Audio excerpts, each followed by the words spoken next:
In his address, Fabian Picardo told those present at the Royal Automobile Club that the government are interested in ensuring that in the litigation he would not see the government's position or the legislation or economics of gaming in Gibraltar misrepresented in any way.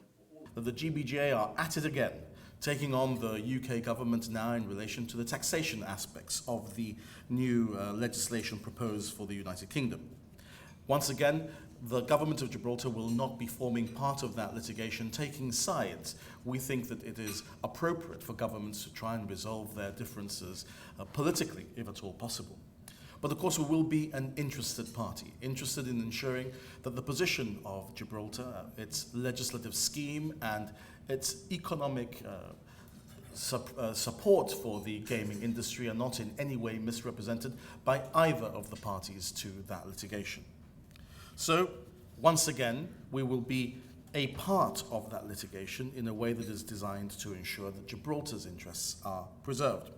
Fabian Picardo also said Gibraltar continues to have more companies wishing to set up here than the government is prepared to license for. He said investment continues to ensure there is enough power generation, telecommunications and office space to allow the industry to grow organically. The Chief Minister said a large part of Gibraltar's 10.3% GDP growth is driven by the locally based gaming companies. Meanwhile, the Chief Executive of the Gibraltar Betting and Gaming Association said they greatly appreciate the support of the government for the industry and that it was clear they wanted the industry to feel safe in Gibraltar. I think the government has had a difficult line to walk because obviously they can't be involved too directly in litigation with the UK. And they've been trying to find a solution that involved litigation, but it's also, it's fair to say, as we heard, that this is some of the issues involved are very fundamental for Gibraltar, and they go wider than just gambling. Any of the treaty rights that Gibraltar relies upon.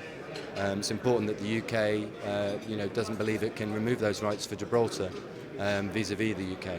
So, there's a lot of important issues that the gambling cases we've brought have flushed out. The gaming breakfast is in its second year and once again attracted a big turnout.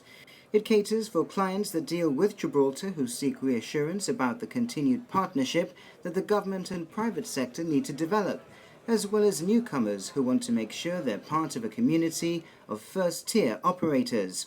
This was reiterated in the opening address by Financial Services Minister Albert Isola, who said Gibraltar's approach to the sector had been cautious and conservative, but consistent for many years, calling the ROC the premier division of the remote gaming community. Michael Beltran, GBC News, London.